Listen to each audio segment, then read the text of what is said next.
Bem, hoje a gente entra no capítulo de número 11 de Eclesiastes. A gente está aqui já em uma reta final do livro e Salomão já começou a nos apresentar as suas conclusões a respeito de tudo aquilo que ele vem investigando desde o começo do livro de Eclesiastes.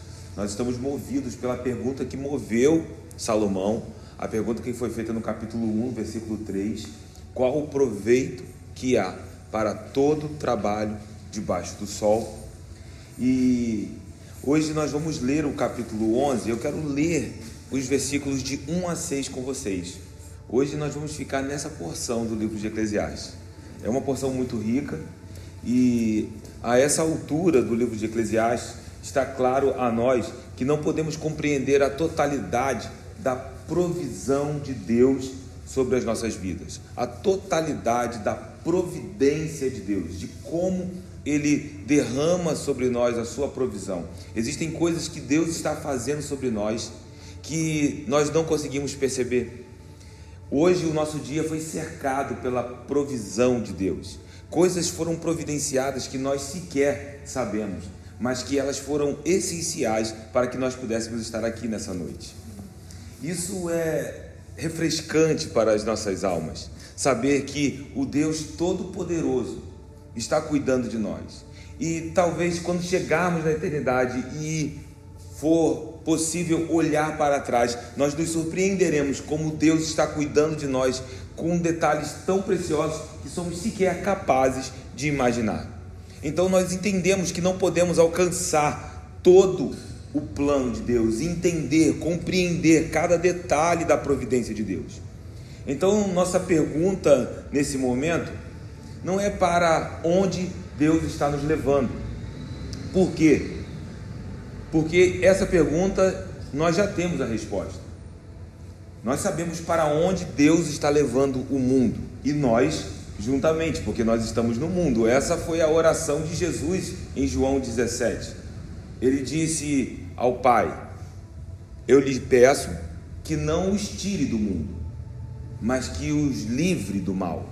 Ou seja, nós estamos neste mundo e existe um movimento que está acontecendo no mundo espiritual. E isso também nos foi dado em Efésios 1:10, porque o Pai, no beneplácito da sua vontade, decidiu fazer todas as coisas convergir nele, em Cristo Jesus, tanto as do céu quanto as da terra.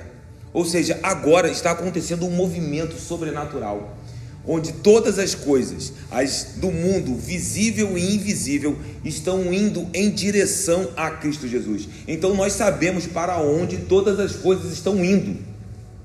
Essa resposta já nos foi dada. É importante que nós tenhamos consciência de que todas as coisas, nos céus e na terra, estão convergindo em Cristo. Então, se a nossa pergunta não é para onde Deus está levando o mundo, e a nós também, porque estamos neste mundo, nós precisamos perguntar sobre a providência divina. Por quê? Porque a providência divina não fala para onde Ele está nos levando, mas como Deus está cuidando providencialmente para que o mundo e nós também cheguemos nesse ponto apoteótico, onde todas as coisas convergirão completamente em Cristo Jesus, e sabemos que esse dia será o dia do Senhor. Então, como Deus está agindo, cuidando providencialmente para que nós venhamos chegar neste dia? Eu posso dizer uma coisa: com todas as coisas que estão acontecendo na nossa vida, com cada detalhe que é desenrolado, destravado, alguns nós ganhamos conhecimento, outros ficam encobertos no mistério. Todas essas coisas, elas estão cooperando para o nosso bem, porque cremos que amamos a Cristo Jesus, e é dentro desse ambiente que esse versículo se aplica. Mas o objetivo do Senhor de derramar essas coisas sobre nós, fazer com que essas coisas cooperem para o nosso bem, não é nos deixar no lugar onde nós estamos, mas nos levar até Ele, para que um dia possamos estar junto com Ele para toda a eternidade. Então o Senhor está engajado sobre nós. Então você pode se alegrar sobre isso nessa noite. Deus está engajado, Ele está se movendo, Ele está providenciando tudo aquilo que nós precisamos, não somente para o dia de hoje, mas tudo que precisamos para nos apresentarmos diante de Cristo Jesus e mostrarmos as nossas mãos para Ele. Esse é o dia para o qual nós vivemos e Deus está agindo dessa maneira. Ele está cuidando, providenciando tudo o que precisamos para nos encontrarmos com Ele neste grande dia. E juntamente com essas coisas, o Senhor também está agindo de maneira providencial para que todo o mundo, todas as coisas, estejam um dia submetidas a Ele, porque isso será o fim de todas as coisas. Chegará um dia em que todo joelho se dobrará, toda a língua confessará. O alcance dessa palavra é assombroso, porque nós não estamos falando só de uma geração, de um lugar, nós estamos falando de todas as gerações e de todos os lugares, de todas as realidades, visíveis e invisíveis. Isso é assombroso, mas é o que vai acontecer, e nós fomos levados ao centro deste plano. Nós estamos envolvidos com isso. No capítulo anterior, no capítulo de número 10, nós fomos chamados, conclamados a permanecer buscando a sabedoria do alto para receber as revelações, mesmo que por camadas, desse plano do Senhor. Nós precisamos permanecer buscando isso, mesmo que num primeiro momento venhamos sofrer alguns danos, algumas perdas. A palavra de Salomão no capítulo 10, no versículo 3 é: não deixes o ânimo sereno, que você nunca perca esse espírito de submissão. Mas as coisas estão fora do lugar. Salomão nos chama a mansidão. E com isso alguém poderia até pensar: bem, se eu sou chamado a um lugar de mansidão, a um lugar onde eu não vou retalhar, eu preciso ter um espírito de submissão, um ânimo sereno. Ok, eu não vou retalhar, não vou retrucar, não vou murmurar, mas eu também não vou fazer nada, vou ficar parado. Já que existem essas coisas que nos causam inquietações, que nos deixam de alguma maneira até indignados, e nós vimos na semana passada que essas indignações elas são reais. Poderíamos dizer: ok, eu não vou retalhar, eu não vou responder, não vou fazer nada contra, mas também não vou fazer nada a favor. Vou permanecer em um lugar de neutralidade. Então agora Salomão, no capítulo de número 11, ele nos chama a um engajamento ativo. Ele vai nos mostrar a importância de um envolvimento diligente com as coisas que estão acontecendo, de nos envolvermos com as obras do Senhor, aquilo que Ele está fazendo, mesmo que às vezes não venhamos compreender, mas nos envolver de todo o coração para a glória de Deus. Esse é o objetivo do capítulo de número 11, nos chama a um envolvimento, a um engajamento com aquilo que Deus está fazendo. O capítulo de número 11 tem um novo tema. Salomão deixa no capítulo 10 os pontos políticos, as posições que às vezes nos causam inquietações e frustrações, porque esse tema político é um tema de fato muito sensível. Mas agora ele deixa o capítulo de número 10 nos dizendo de maneira muito clara que nada pode nos tirar de um lugar de mansidão. Esse é o lugar que o Senhor tem para as nossas vidas. Isso é uma manifestação do fruto do Espírito. Uma vez entendido isso, agora Salomão mergulha no capítulo de número 11 e ele nos mostra a importância do engajamento, a importância de uma economia celestial. Embora alguns olhem para esse capítulo e retire dele princípios que podem ser aplicados em uma economia natural, Salomão está falando com a perspectiva de alguém que está acima do sol. Então, dentro desse ponto, surgem expressões como o pão que é lançado sobre as águas, o repartir, semeaduras, colheitas. São temas que vão surgir dentro dessa porção que nós lemos aqui hoje, desses 6 versículos. Aqui nós temos conselhos concretos, conselhos práticos sobre como podemos viver em meio às incertezas, em meio às dúvidas, em meio a tantas tribulações que enfrentamos neste mundo real. Salomão coloca os nossos pés no chão. E aí, se no capítulo de número 10, Salomão nos ensinou como lidar com as pessoas, com os que estão acima de nós, agora no capítulo de número 11, Salomão nos ensina como nós lidaremos com as pessoas que estão ao nosso lado. Essa é a preocupação de Salomão aqui dentro do capítulo de número 11. Isso surge de maneira muito clara, porque o capítulo de número 11 é um capítulo extremamente instrutivo. Ele é um capítulo de instrução, de ordenanças, porque por 3 vezes dentro dessa porção aparecem palavras que estão no modo imperativo. Nós vamos ter isso até surgindo no português. No versículo de número 1, você tem: lança o teu pão. Isso aqui não é apenas uma sugestão, está no modo imperativo, é uma ordem, é uma ordenança. Então o contexto é um contexto de sabedoria.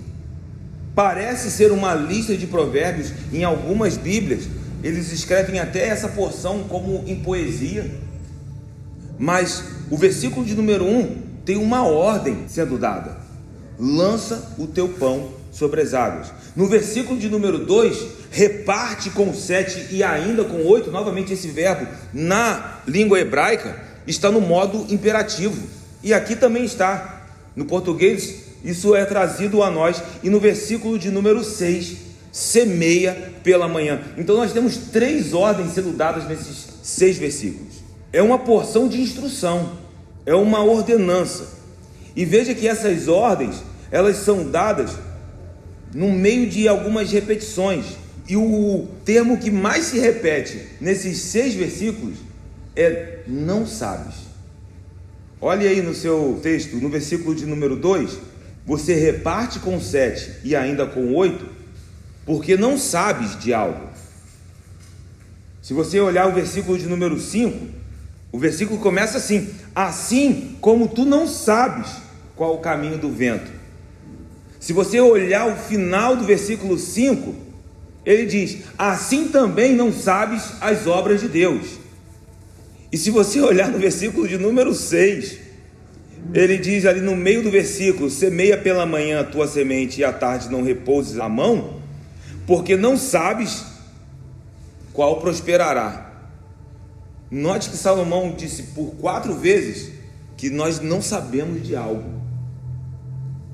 Ele está nos chamando a nos engajar de maneira ativa, porque existem coisas que nós não sabemos. E isso é curioso, mas ao mesmo tempo de uma sabedoria que me cativa, porque a gente está acostumado a fazer coisas porque a gente sabe o que vai dar, a gente vai arriscar, mas a gente sempre está procurando ali alguma coisa, não, porque eu sei o que isso vai resultar. E aí Salomão nos chama a 3 ordens, porque nós não sabemos algumas coisas que são listadas aqui dentro desses 6 versículos.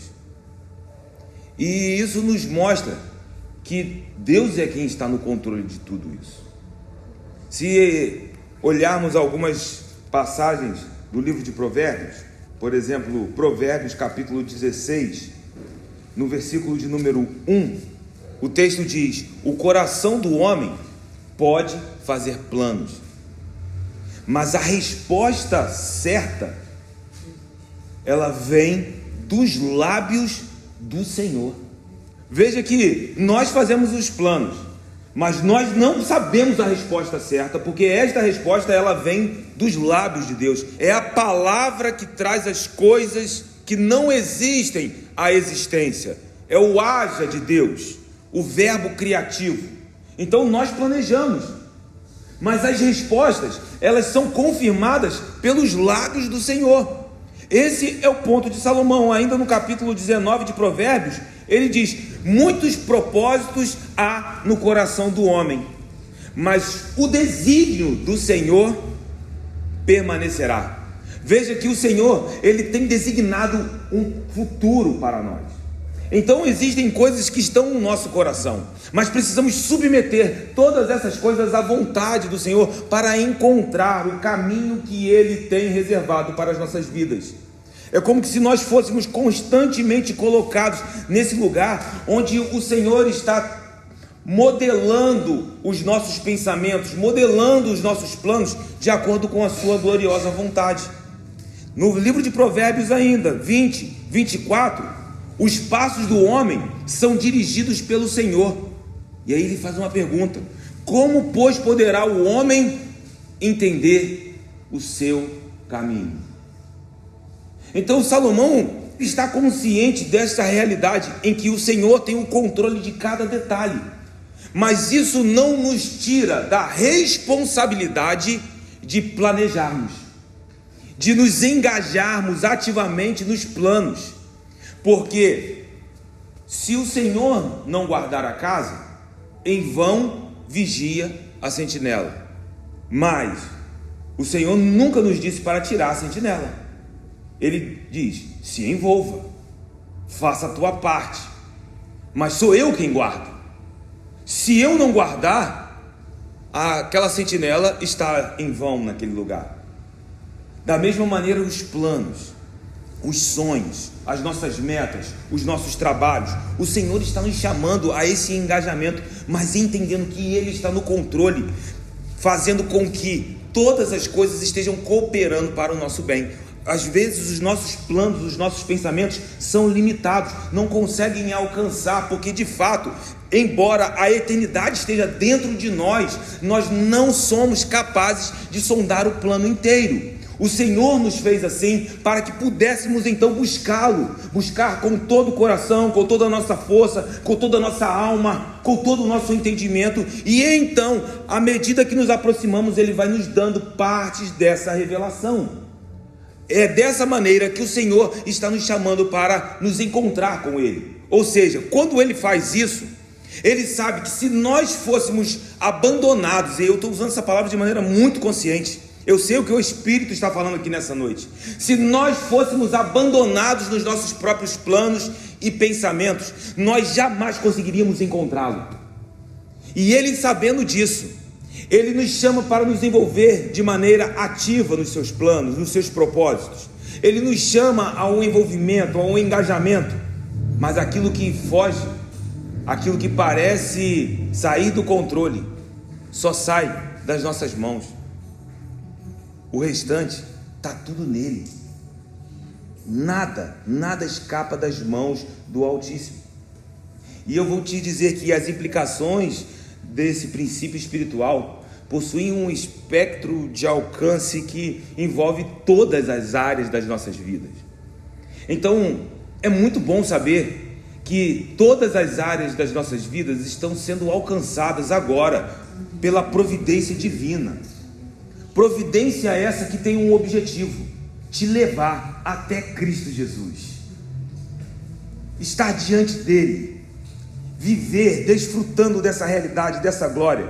Nós não somos capazes de sondar o plano inteiro, não temos essa habilidade de descobrir os feitos do Senhor por completo. Isso já nos foi dito em Eclesiastes 3:11. O Senhor pôs o anseio pela eternidade dentro de nós, mas nos fez sem a capacidade de descobrir o plano do começo ao fim. E Ele fez isso para que nós pudéssemos estar aqui hoje. Você só está aqui porque você entende que o que falta em você não encontramos em lugar nenhum.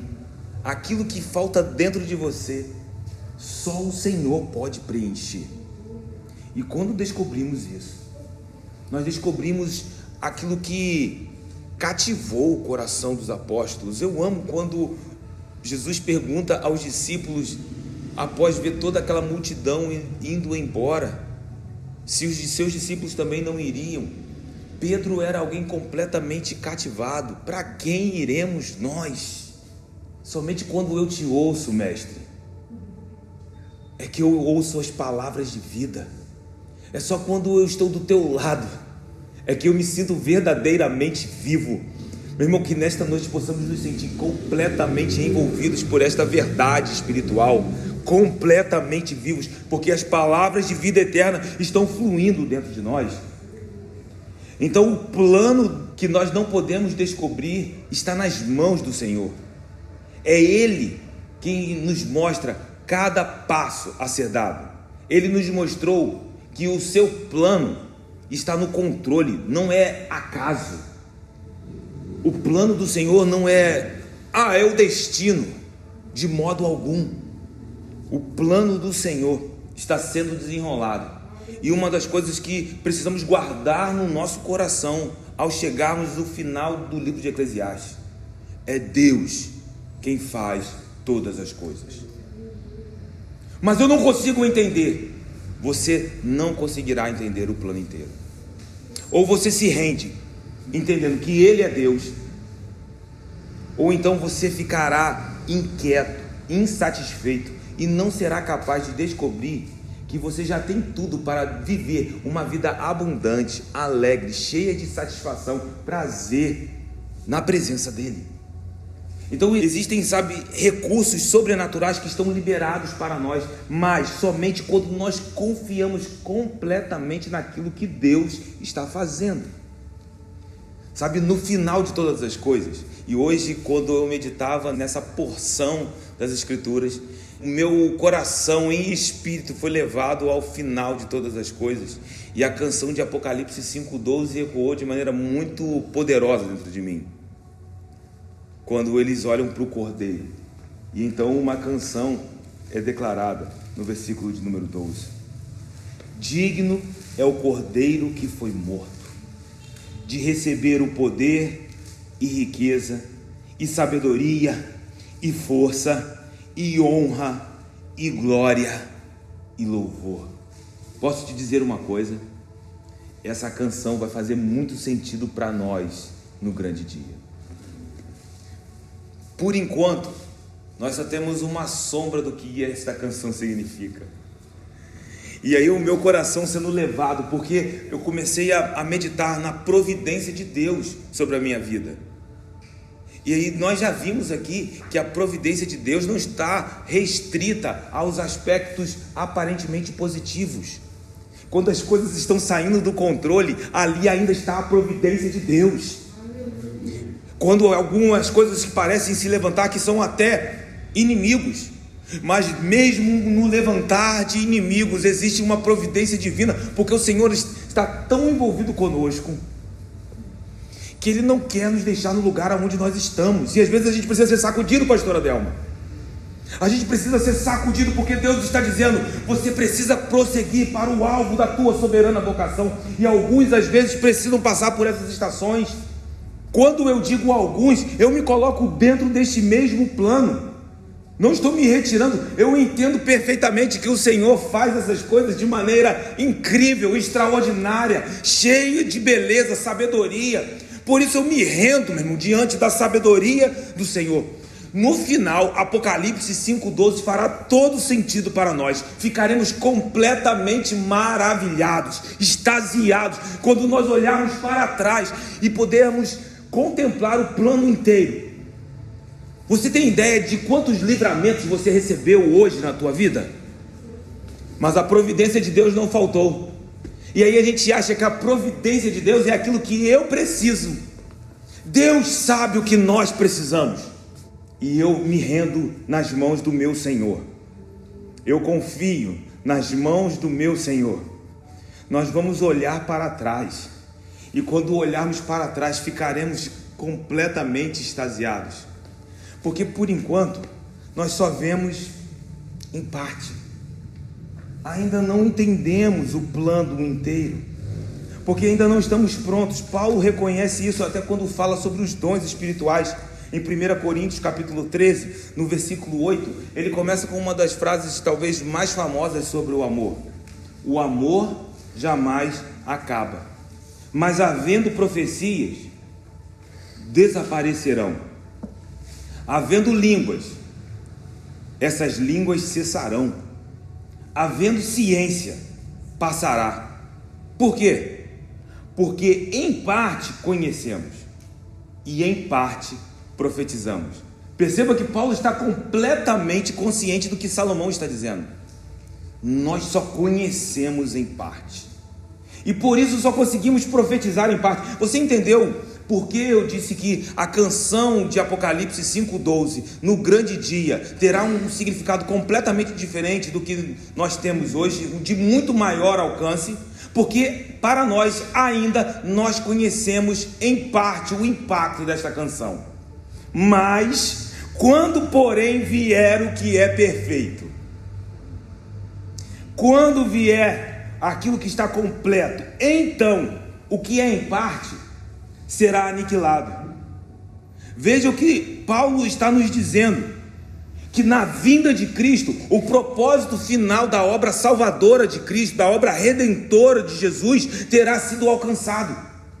Nós seremos completamente colocados na posição que nós fomos designados para viver por toda a eternidade. Glórias a Deus. E aí os dons que hoje nós temos, que são necessários, eles não serão mais. Por quê? Porque a profecia aponta para o futuro.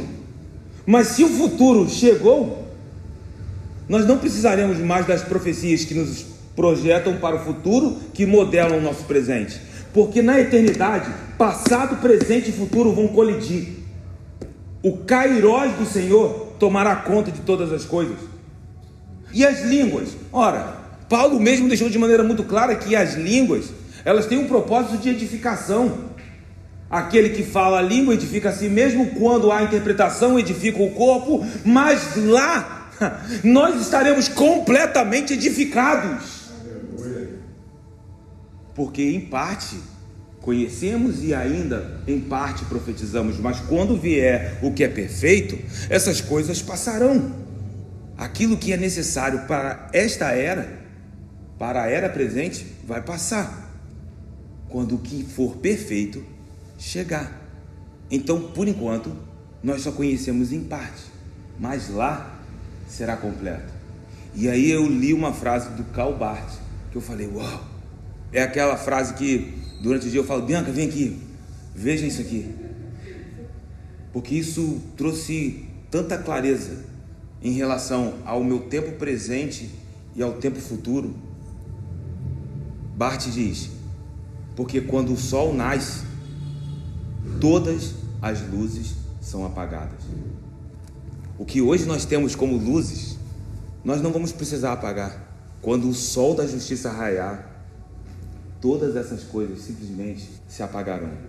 Eu comecei a ver, sabe, quando amanhece e nos postes você tem aquelas fotocélulas, né? E aí, à medida que o sol vai se levantando, as luzes vão se apagando. Assim será no grande dia. O que hoje ainda para nós está aceso, mesmo no grande dia, as profecias passarão, as línguas desaparecerão, porque o que é perfeito dominará tudo, e tudo será o Senhor. Ele será o sol, não se apagará, não haverá dia nem noite. Então, por enquanto, nós temos apenas parte do plano. E o que cabe a nós então? O que sabemos, parte. Mas se já nos foi dado, precisamos tomar posse disso. E esteja ciente de que isso é suficiente por enquanto. Aqui está o ponto de fé para o engajamento. Eu não conheço o plano por inteiro, mas eu sei nas mãos de quem esse plano está. Então, se você sabe nas mãos de quem esse plano está, se envolva com aquilo que Deus está fazendo. Deus é soberano, Ele governa tudo, nada escapa do controle dele. Nós não conhecemos esse plano, mas aquele que tem o plano nas mãos nos ama. Ele te ama, meu irmão. Ele tem a palavra final sobre as nossas vidas. E é dessa maneira que nós mergulhamos dentro do capítulo 11, dentro do versículo 1. Confie no Senhor. Confie naquilo que Ele está fazendo. Sejamos ousados para a glória de Deus. Você quer viver algo diferente em Deus? Faça algo diferente. Se mova de maneira diferente. Talvez pode ser até algo inusitado, Você vai dizer, mas eu nunca fiz isso. É exatamente o ponto de Eclesiastes 11, versículo de número 1. Ele nos chama a correr riscos. Ele nos chama a sair da zona de conforto, de sair daquele lugar onde nós sempre nos sentimos aparentemente no controle de cada detalhe. Lança o seu pão sobre as águas, porque depois de muitos dias o acharás. Isso é uma metáfora, é uma figura. Aqui não está sendo dito a nós: pega o seu pão e lança literalmente sobre águas, como se fossem lascas de madeiras, e depois de algum tempo elas apareceriam boiando em um outro lugar distante, numa situação em que nós talvez estivéssemos necessitados deste pão. Embora até haja verdade nisso, não é o ponto de Salomão. A imagem aqui pode até vir da época de Salomão, quando os navios saíam dos portos para comércios em regiões distantes, países, nações distantes, e depois de muito tempo esses navios voltavam, regressavam, trazendo consigo os seus ganhos. E o ponto de Salomão, quando usa essa imagem, é que a nossa sensatez precisa ser temperada com ousadia. Até o capítulo de número 10, nós percebemos que Salomão nos levou a um lugar de sabedoria. Sejam sensatos, sóbrios. Mas se nós ficássemos ouvindo isso até o final do livro de Eclesiastes, poderíamos correr o risco de ficarmos em um ambiente onde nos sentimos tão sóbrios, em que não vale a pena arriscar. E é o que Salomão está dizendo que não devemos fazer. Aqui muitos veem como uma ideia, né, um insight de como ser um bom empreendedor, né? Porque você vai pegar o seu pão, você lança sobre as águas, você coloca esse investimento em diferentes lugares. Alguns olham para esse texto e entendem como dinâmicas de investimento em diferentes áreas, porque de fato, se você investe em diferentes áreas, em algum momento, se alguma dessas áreas o investimento fracassar, você não perdeu todo o seu investimento. Mas eu vou te dizer que isso é apenas parte do que Salomão está dizendo. Salomão quer nos levar além. E aí o versículo 2 nos ajuda a compreender o pensamento de Salomão no versículo de número 1. Ele diz: reparte com 7 e ainda com 8. Ora, reparte o quê? Se nós lermos o versículo 2 dentro do seu contexto, a primeira coisa que vem na sua mente é: reparte o pão. É o que ele está falando. Reparte com 7 e ainda com 8, porque não sabes que mal sobrevirá. Salomão começa a esclarecer o que está sendo dito no versículo de número 1. No versículo de número 1 foi dito de maneira figurativa, uma metáfora. O que é lançar pão sobre as águas? É repartir o que você tem. Reparte com 7 ou ainda 8. Salomão está nos chamando a um lugar de generosidade, de caridade, de fugir de ações com motivações egoístas. Perceba que o que Salomão quer nos levar é a um lugar onde nós não agimos com segundas intenções. Ele está nos conduzindo a um lugar onde nós vamos aprender a gerenciar o que nós temos. E nós precisamos aprender a gerenciar as coisas que temos com a perspectiva do céu. Mas o ponto de Salomão aqui é que o texto não fala que nós talvez acharemos esse pão. Você percebeu isso? Por isso aqui não é um ponto de investimento e risco apenas. Porque se fosse um vocabulário, uma linguagem de investimento e risco, ele diria: lança o teu pão sobre as águas, porque talvez, depois de algum tempo, você o encontre. Mas não é o que Salomão está dizendo. Salomão está dizendo que nós vamos achar.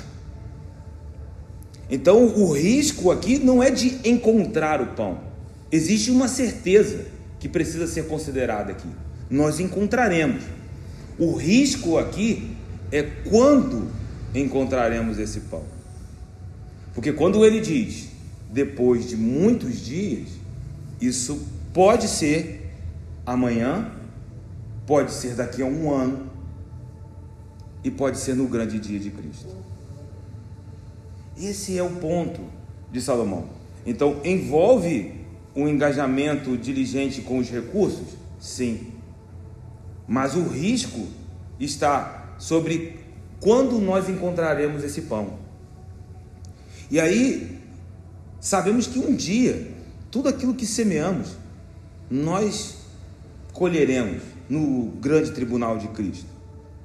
E como isso é temperado? É temperado com o versículo de número 2, porque ele diz, reparte com 7 e ainda com 8, é a expressão que ele usa no versículo de número 2, e isso é um padrão escriturístico. Quando Deus está falando dessa maneira, quando eles usam essa linguagem, isso significa, faça muito e ainda mais. Amós usou muito essa expressão, esse tipo de padrão. Vale a pena a gente ler, porque foi um padrão novo que eu nunca tinha observado nas Escrituras. Amós, capítulo de número 1, versículo de número 3. Assim diz o Senhor, por 3 transgressões de Damasco, e por 4, não sustarei o castigo, porque trilharam a Gileade com trilhos de ferro. E Amós vai usar isso muitas vezes, vai se repetir no versículo 6. Assim diz o Senhor, por 3 transgressões de Gaza e por 4, não sustarei o castigo, porque levaram em cativeiro todo o povo para o entregarem a Edom. Isso vai se repetindo. Amós 2, versículo de número 1. Assim diz o Senhor, por 3 transgressões de Moabe e por 4, não sustarei o castigo, porque queimou os ossos do rei de Edom até os reduzir a cal. Então é uma expressão escriturística que quer dizer por muitos, porque houveram muitas transgressões e ainda mais, mas ainda assim não suscitarei. É a linguagem que Amós está usando e é a mesma linguagem que Salomão está usando aqui, quando ele diz, reparte com 7 e com ainda 8. O que ele está querendo dizer com isso? Nós devemos ser generosos, nós devemos agir com liberalidade quanto pudermos e ainda mais. Precisamos ser e prosseguir, continuar sendo. Não existe aquele lugar, olha, eu já sou generoso. Isso nos tira de um lugar até de justiça própria, protege o nosso coração. Porque alguém pode dizer, não, mas eu já ajo com liberalidade. Salomão está dizendo, se você já reparte com 7, sim, eu já faço muito, e 7 é o número da perfeição. Eu já faço isso muitas vezes. Salomão diz, então faça com 8. Então faça ainda mais. É o ponto que surge até mesmo no Sermão do Monte, quando Jesus nos ensina, em Mateus capítulo 5, no versículo de número 41, ele diz, se alguém te obrigar a andar 1 milha, vai com ele 2, dá a quem te pede e não volte as costas ao que deseja que lhe emprestes. É a mesma sabedoria, é o mesmo ensino, é a mesma instrução. E note que Salomão está usando um imperativo, como isso se harmoniza com o próprio Sermão do Monte, que é um sermão de instrução. Agora deixa eu te fazer uma pergunta. Essa pergunta foi uma pergunta que o Espírito Santo me fez durante o dia. Você já pensou no seu trabalho, nas suas atividades, como uma oportunidade de ser generoso? Porque geralmente nós pensamos em generosidade com o fruto do nosso trabalho. Mas o Espírito me levou a essa pergunta, e eu gostaria de considerar essa pergunta com vocês aqui.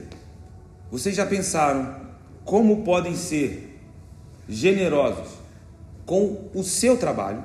Muitas vezes a gente associa generosidade com aquilo que nós temos como recursos, ou até mesmo de repente algum bem, alguma posse. Mas quando Paulo escreve em Colossenses 3, no versículo de número 23, ele diz que tudo quanto fizerdes, fazei-o de todo o coração, como para o Senhor, e não para homens, cientes de que recebereis do Senhor. Veja que curioso. Não, mas eu estou trabalhando para o meu chefe. E é ele quem me paga. Só que ele te diz: mas se você trabalha para o seu chefe, como você trabalha para o Senhor, você está num lugar de sabedoria. Porque você será recompensado por esse trabalho 2 vezes. Você será recompensado 2 vezes. Aí você diz: como assim?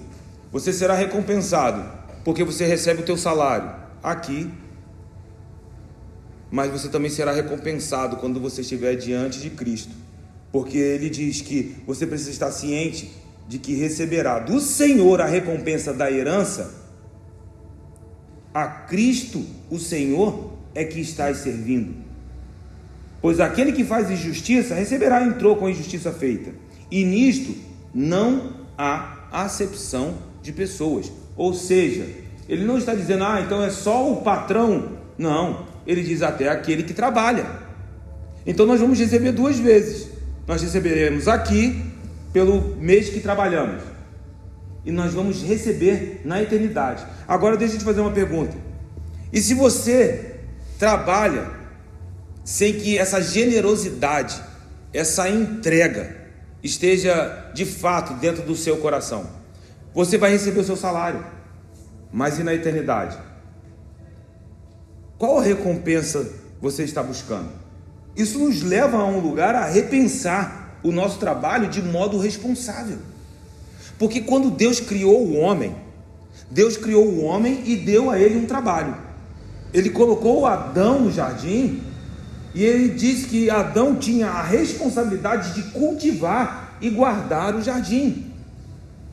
Então, no mundo perfeito do Senhor, na criação, no seu lugar perfeito, o homem, ele desenvolvia o seu trabalho. O trabalho era parte da criação boa de Deus, era parte do plano de Deus para a humanidade. Infelizmente, quando o pecado entra no mundo, quando o homem cai, esse aspecto da boa criação também foi afetado, e aí uma maldição recaiu sobre a terra. O que acontece? A terra passa a produzir abrolhos e cardos, espinhos, e o satisfatório trabalho do homem, que era guardar e cultivar a terra, agora se torna pesado. Então esse enfado é resultado de uma maldição por causa do pecado. Note que os espinhos e os abrolhos não aumentaram somente o trabalho do homem, mas também trouxeram ao trabalho incertezas. Por quê? Porque agora, com os espinhos, com as ervas daninhas, o fruto pode falhar. Quando você tem uma horta, você precisa cuidar daquela horta ali, porque as ervas daninhas, elas aparecem. E é incrível, cara, que você limpa a terra, você coloca a semente da couve ali, passa um mês, se você não olhar, tem capim. Que isso? Mas eu não plantei o capim. E se você deixar, o capim sufoca a couve, o trabalho se torna maior. Mas veja que ainda há graça nisso, porque o Senhor não nos deixa sem o resultado do nosso trabalho. Às vezes nós olhamos ali para Gênesis capítulo 3, versículo 19, quando o Senhor diz que do suor do teu rosto viria o pão, Adão alcançaria o seu sustento. Isso é uma palavra de garantia, isso é graça, porque se o Senhor deixasse o homem sem essa palavra, o homem talvez poderia chegar a um lugar onde ele trabalharia e o pão não seria alcançado. Mas o Senhor dá um limite até mesmo para a maldição, porque ele diz a Adão: Adão, não vai ser fácil, mas o pão não vai faltar. Você vai precisar suar, Adão. Não serão dias fáceis, mas eu te garanto que você encontrará o sustento necessário. Então essa palavra não é uma palavra de tristeza, é uma palavra de graça. É uma palavra que limita a maldição, para que o homem não fosse tragado pela própria maldição. Porque mesmo se não fosse Deus ali e ir até Adão, a humanidade estava perdida. Nós estaríamos mortos. Eu sempre penso no vazio que estava dentro de Adão, porque ele conheceu o Senhor andando na viração do dia, e ele nunca mais teria essa experiência. Foi devastador o que aconteceu na queda do homem. Então o trabalho, no seu lugar restaurado, é uma bênção. Ele deve ser realizado como Paulo nos diz em Colossenses: nós trabalhamos, mas trabalhamos como para o Senhor. Então o seu trabalho, meu irmão, é um lugar onde você deve cultivar aquilo que Deus confiou nas tuas mãos. Como Deus confiou o Éden nas mãos de Adão, o Senhor confiou um trabalho nas tuas mãos, e você deve cultivar em temor ao Senhor, sabendo que foi Ele que colocou nas tuas mãos, e que você será até recompensado nesta terra por esse trabalho, mas no grande dia de Cristo você também será recompensado sobre o modo, sobre as motivações, sobre os seus pensamentos a respeito desse trabalho. E aí, olha, eu vou dizer, pensando nisso, Deus está nos chamando para viver de maneira completamente diferente daqui para frente, porque isso aqui é palavra revelada, meu.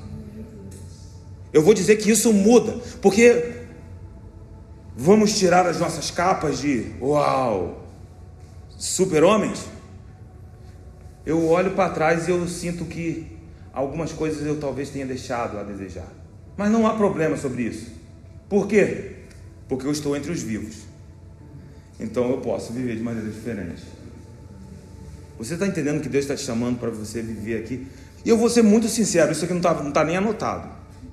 Deus está nos modelando, porque da mesma maneira que Adão vivia nesse mundo perfeito, na obra criadora perfeita de Deus, e o trabalho tinha um aspecto importante dentro dessa perfeição, reconhecemos que foi quebrado com a queda, com o pecado. Mas Jesus veio ao mundo para cumprir toda a justiça, para pagar o preço pelos nossos pecados, e com isso nos restaurando e nos fazendo nova criatura. Se isso aconteceu com Adão, Jesus morreu na cruz do Calvário para que a nossa realidade de hoje, Priscila, seja diferente. Então nós podemos, isso é uma realidade liberada a nós. Isso implica que o nosso trabalho pode e deve, repito, o nosso trabalho pode e deve ser trazido para a luz. O nosso trabalho deve ser trazido para o contexto do reino de Deus. Então Salomão está dizendo: vocês têm os seus trabalhos? Se envolvam, lancem o pão, porque depois de muitos dias você certamente o encontrará. Busque melhorar dentro da sua área, se aprimore, faça capacitação.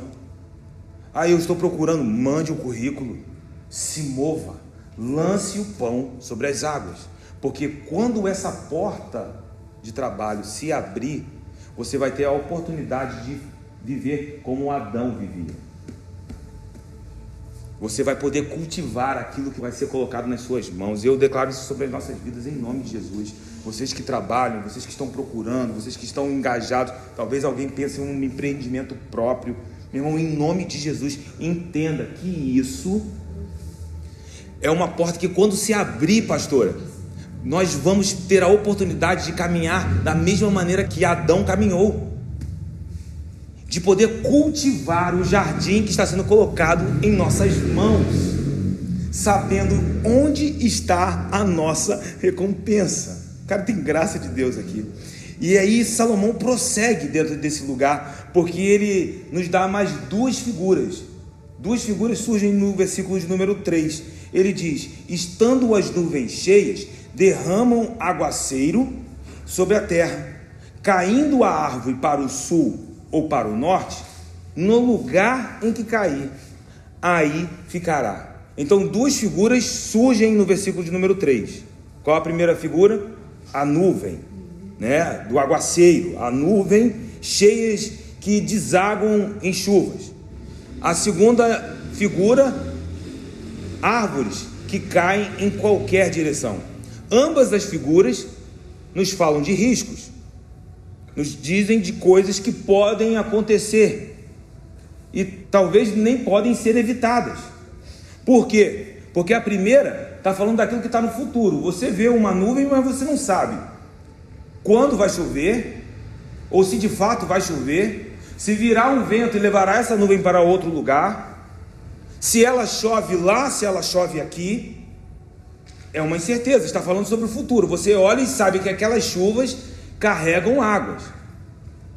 E a segunda imagem é a imagem de uma árvore que caiu, que já aconteceu, ou seja, aquilo que não pôde ser previsto, já aconteceu, e agora, o que eu faço?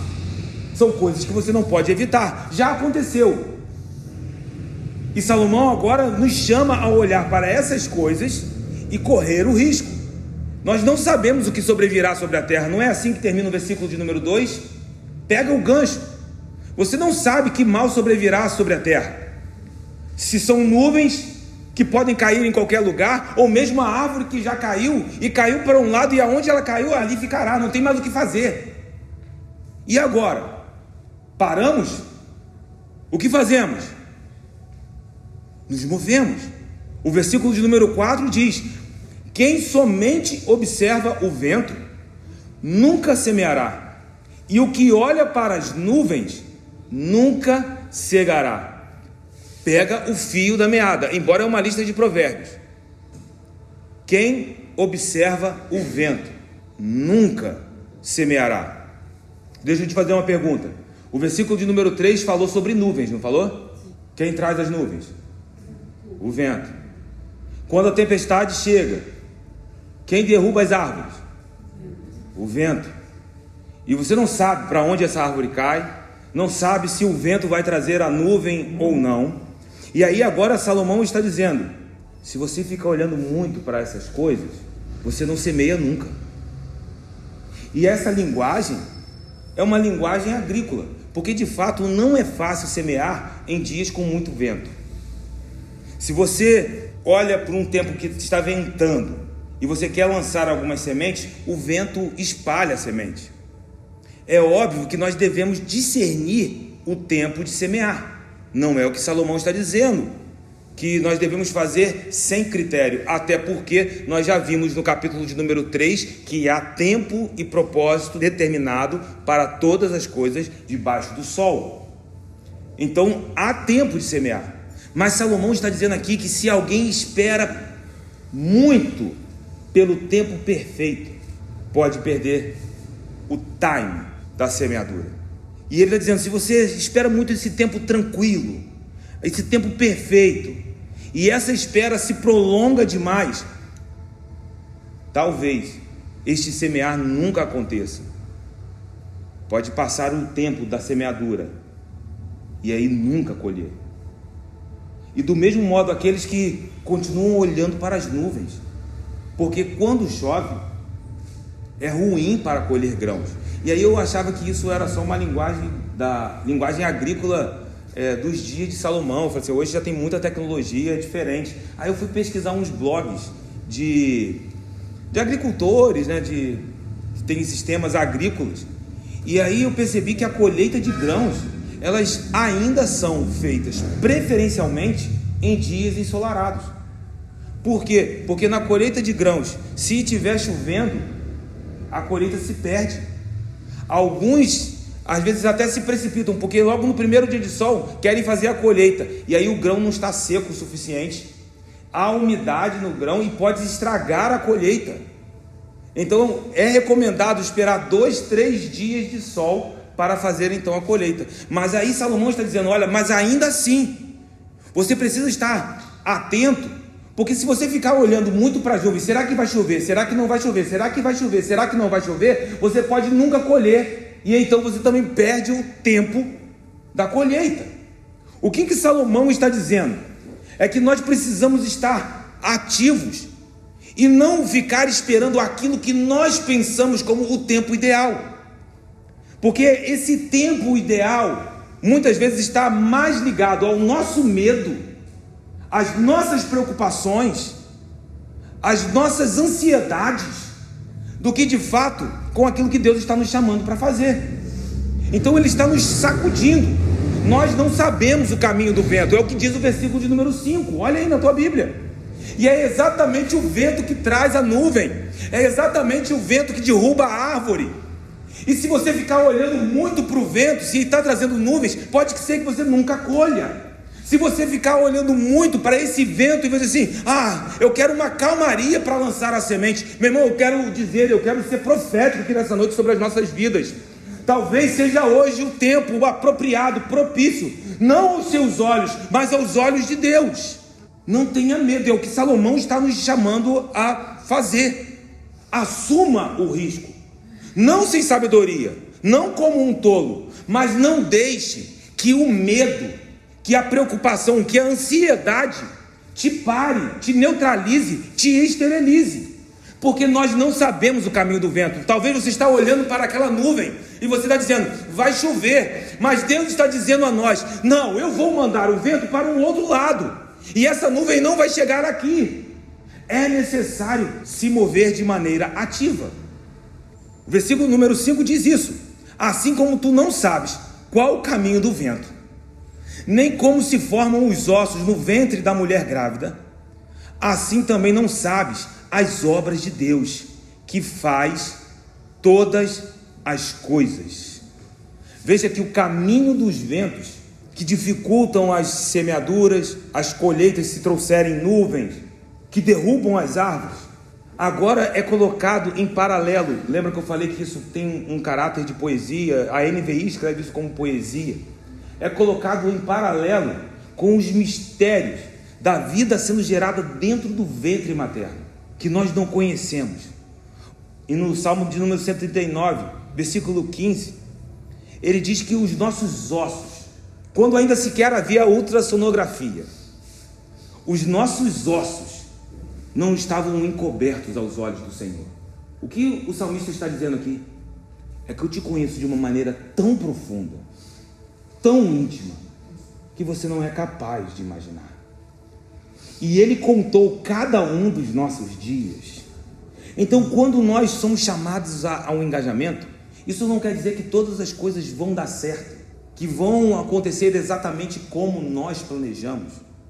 Mas se você faz isso em temor ao Senhor, se você faz isso amando a Jesus, meu irmão, talvez esse pão não vai ser encontrado aqui, neste dia, ou daqui a um mês, ou daqui a um ano.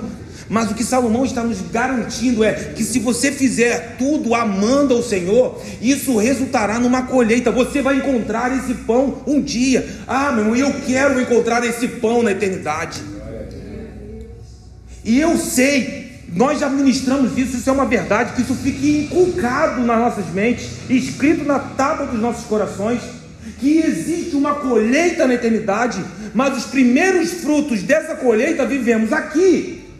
Ou seja, se você semeia corretamente aqui, tem colheita lá. Mas se tem colheita lá, pode até não ser o fruto natural dessa semente, mas a colheita espiritual, o primeiro fruto daquela colheita, você vai viver aqui nessa terra. É isso que nós precisamos entender, que o reino, meu irmão, já chegou, que as coisas já estão sendo desenroladas, que existe uma engrenagem sobrenatural, uma maneira de Deus agir, que nós não entendemos por completo, mas algumas coisas estão sendo reveladas a nós aqui no Imersão. Meu irmão, e eu quero viver para a glória de Deus. Nós viveremos todo o bem do Senhor, para a glória do nosso Deus. Nós não sabemos o futuro. Eu não sei o amanhã, não sabemos o que Deus fará em seguida, eu não sei o que o Senhor reserva para mim daqui a 10 minutos, meu irmão. Eu posso ter uma ideia, mas eu não sei exatamente. Mas uma coisa eu sei, mas uma coisa nos foi revelada, que é Deus quem faz todas as coisas e nada está fora do seu controle. Meu Deus, a tua vida está no controle de Deus, está na mão dele. Recebe, meu irmão. A nossa vida está nas mãos dele. E então isso deve nos encorajar.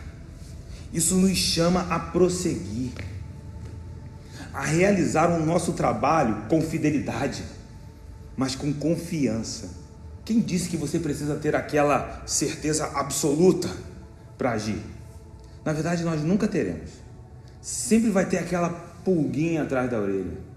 Essa busca por certeza absoluta muitas vezes pode ser fruto até de insegurança, e a gente está achando que é prudência. Veja como que nós damos nomes diferentes para a mesma realidade, porque a gente acha que é prudência, mas é insegurança. A gente acha que é prudência, mas é medo. A gente acha que é prudência, mas é ansiedade. Ansiedade por quê? Porque eu quero saber se vai dar certo ou não. Então o que eu faço? Faça alguma coisa. Se mova. Faça onde você está exatamente agora. E aqui você pode se perguntar, mas Salomão está falando aqui de generosidade ou de empreendimentos? Só que na economia do céu, essas coisas não estão tão distantes uma da outra. Quando nós lemos Eclesiastes 11, dos versículos de 1 a 6, nós podemos ouvir esses dois lados, onde nós trabalhamos aqui com diligência, entendendo que existem salários, recompensas nesta vida, mas já nos foi dado, revelado, que nós trabalhamos para o Senhor, e devemos ter isso em mente, porque um dia Ele nos recompensará também sobre este trabalho. Cara, isso faz muito sentido para mim. Eu não sei como isso soa no coração de vocês, mas vocês já me ouviram muitas vezes eu dizer aqui que no grande dia de Cristo, todas as nossas atitudes serão colocadas diante dele. Quando eu digo todas as nossas atitudes, isso inclui o nosso trabalho. Todas as nossas motivações, isso inclui quais são as nossas motivações dentro dos nossos trabalhos. Então, quando Salomão está falando isso, talvez seja possível ouvir o empreendimento ao lado da generosidade. E aí, como eu disse, na música a gente tem a polirritmia, que é ouvir um 3 e um 2 ao mesmo tempo, ou o bitonalismo, que é quando uma melodia de um tom é colocada junto com outra melodia em outro tom, e os compositores conseguem fazer isso funcionar. Isso é uma técnica de composição, e existe esse tipo de recurso na música. Talvez Salomão esteja nos chamando para essa ambiguidade, nos chamando a, cara, seja prudente no teu trabalho, seja diligente na busca, invista, se mova, mas faça isso com o temor do Senhor, faça com generosidade, porque definitivamente Eclesiastes já nos ensinou que acumular riquezas, acumular bens para prevenir escassez, para nos dar segurança, não é um ponto verdadeiro. Esse acúmulo de riquezas não é um porto seguro. Eclesiastes 5, versículo de número 10. Quem ama o dinheiro, jamais dele se farta. Ou seja, se você lança o seu pão sobre as águas, porque você ama o que você está lançando, Salomão está dizendo que quem ama isso jamais se farta. E quem ama a abundância nunca se farta da renda, porque isto é névoa. Isso vai passar. Então, definitivamente, Salomão não pode estar nos ensinando aqui a ser gananciosos ou viver preocupados em acumular riquezas porque algum mal está ali na frente nos esperando. Pelo contrário, Salomão está dizendo que debaixo do sol o que mais existe são incertezas, mas aquele que está acima do sol tem o controle de todas as coisas. Aleluia. Então o Eclesiastes não está nos ensinando a lançar o pão para acumular coisas aqui, para você ter uma vida tranquila, porque vai dar tudo certo. É o contrário, Salomão está nos preparando, porque a nossa vida são cheios de surpresas.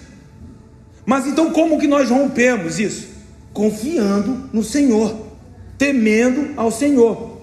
E aí nós podemos ouvir o que a King James fala ao lado da NVT, porque aí, então, qual é a maneira de agir? Invista, se mova, seja prudente, haja com sabedoria, mas nunca deixe de se mover em generosidade, porque isso protege o seu coração. Nós somos encorajados a trabalhar, investir com ousadia, mas para usar o fruto do nosso trabalho de modo correto. Para usarmos o fruto do nosso trabalho, com uma expressão que eu uso muito, com peso de eternidade. Porque ao repartir o fruto do nosso trabalho, nós evidenciamos onde está a nossa fé. Não basta você dizer que crê. Se você diz que crê, eu lhe perguntarei: onde está o fruto da tua fé? Spoiler, nós vamos entrar em Tiago. Esse é o ponto de Salomão. Evidenciamos a nossa fé, a nossa confiança quando nós repartimos. E ainda, de bônus, isso protege o nosso coração do apego demasiado às posses. É o que Jesus diz em Lucas, capítulo de número 12. Lucas 12, versículo de número 15. Leremos até 21. Então lhes recomendou: tende cuidado e guardai-vos de toda e qualquer avareza. E nós sabemos que a avareza é a mesma coisa que a idolatria, ok? Porque a vida de um homem não consiste na abundância dos bens que ele possui. Então Salomão não pode estar falando ali para lançar o pão sobre as águas, porque quando você colher aquilo, isso definirá a tua vida. Pelo contrário, Jesus está nos dizendo que a nossa vida não é definida pela abundância do que nós possuímos. E lhes proferiu ainda uma parábola dizendo: o campo de um homem rico produziu com abundância, e arrazoava consigo mesmo. Ele considerava consigo mesmo, dizendo: que farei, pois não tenho onde recolher os meus frutos? E disse: farei isto, destruirei os meus celeiros. Perceba que ele tinha celeiros, mas eu vou destruir esses celeiros e reconstruí-los-ei maiores, e aí recolherei todo o meu produto e todos os meus bens. E então direi à minha alma: tens em depósito muitos bens para muitos anos. Descansa, come, bebe e regala-te. Mas Deus lhe disse: louco, esta noite ainda te pedirão a tua alma, e o que tens preparado para quem será? Assim é o que entesoura para si mesmo e não é rico para com Deus. Salomão não pode estar dizendo: lança o pão sobre as águas, porque isso vai encher os teus celeiros, porque isso é um plano para o fim da tua vida. Embora isso seja uma consequência, o ponto de Salomão não é esse. O ponto de Salomão é confiar no Senhor, porque ele entende que essas coisas passam. E aí, dentro desse mesmo contexto, Jesus ainda continua dizendo no versículo de número 25: qual de vós, por ansioso que esteja, pode acrescentar um côvado ao curso da sua vida? Se, portanto, não podeis fazer quantas coisas mínimas, por que andais ansiosos pelas outras? Observai os lírios, eles não fiam nem tecem.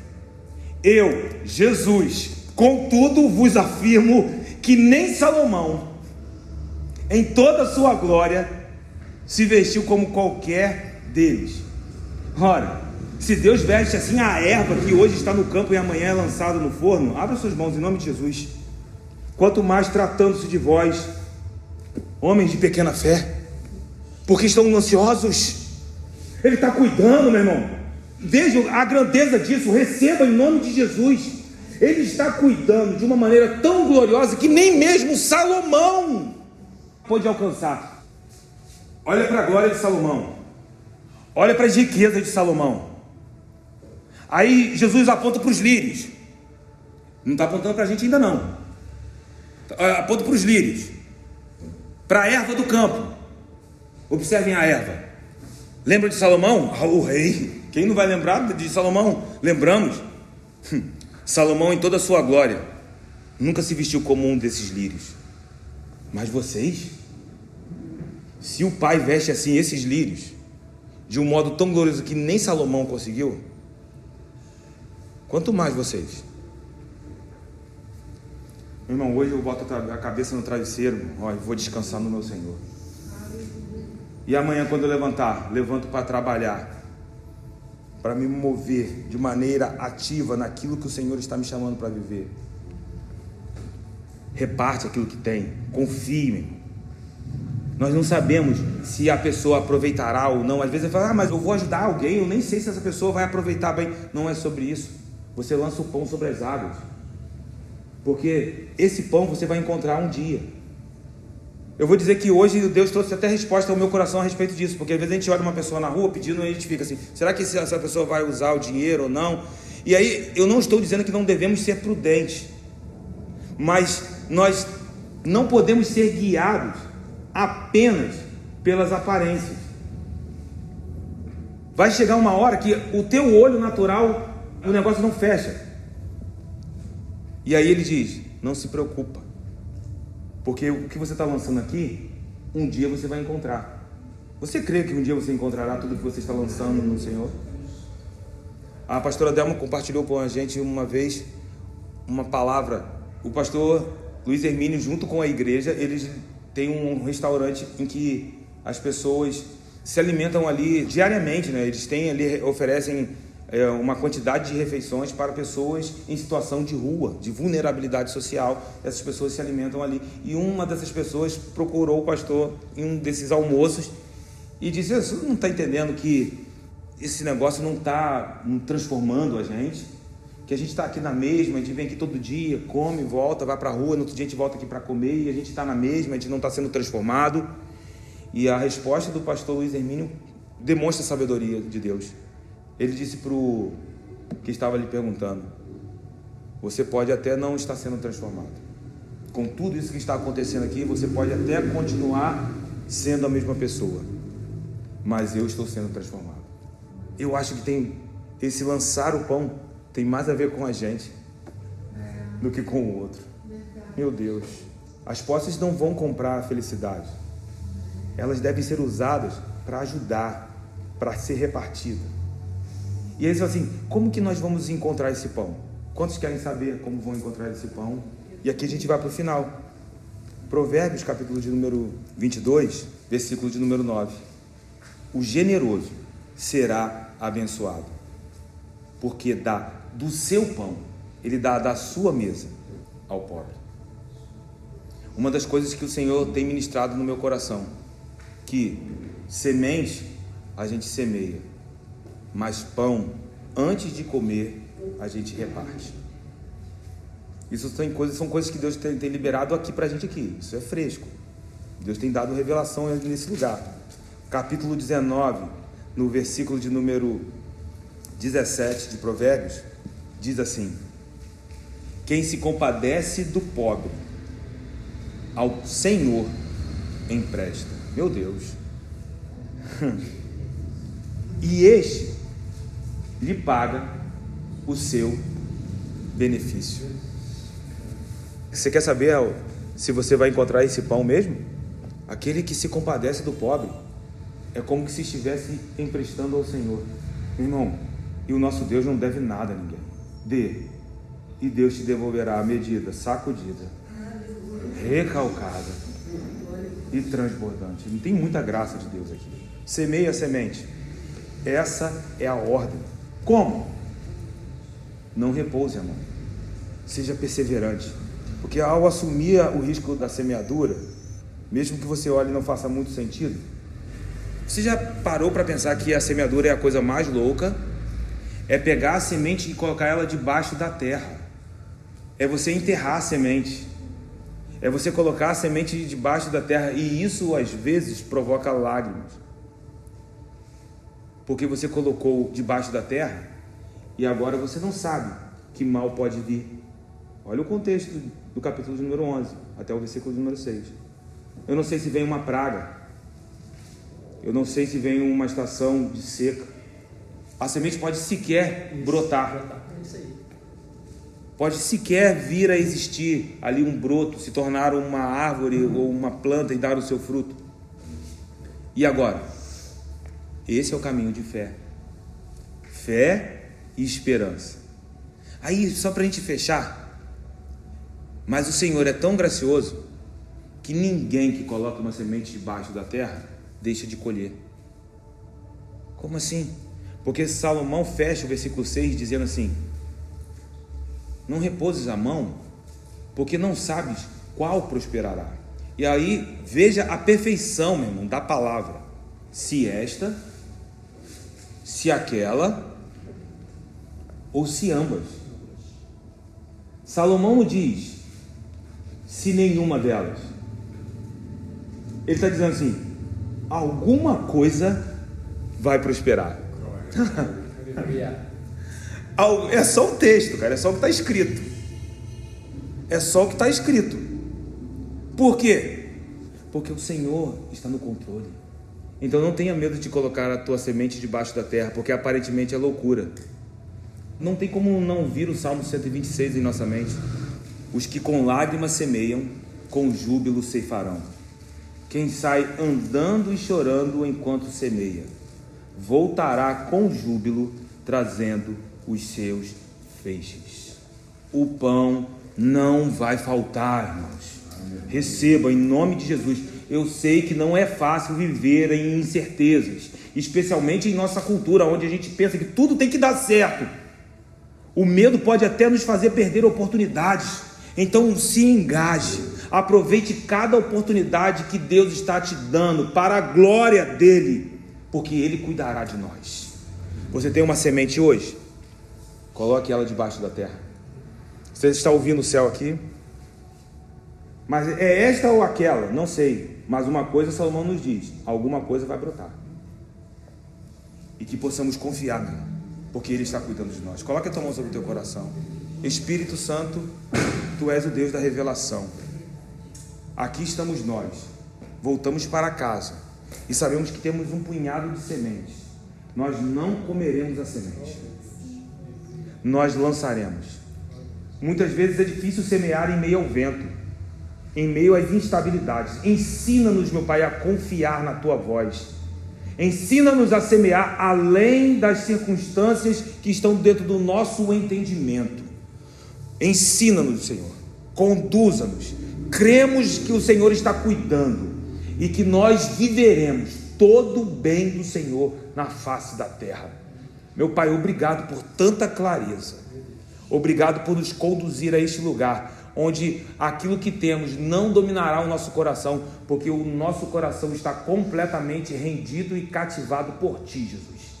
Nós te amamos e te aguardamos, porque um dia nós ouviremos de Ti: vinde benditos do meu Pai, e possuir por herança aquilo que vos tenho prometido. Nós aguardamos a nossa bendita esperança, a nossa promessa. Te aguardamos, Jesus. E assim oramos certo da nossa vitória, em o nome de Jesus. Amém e graças a Deus.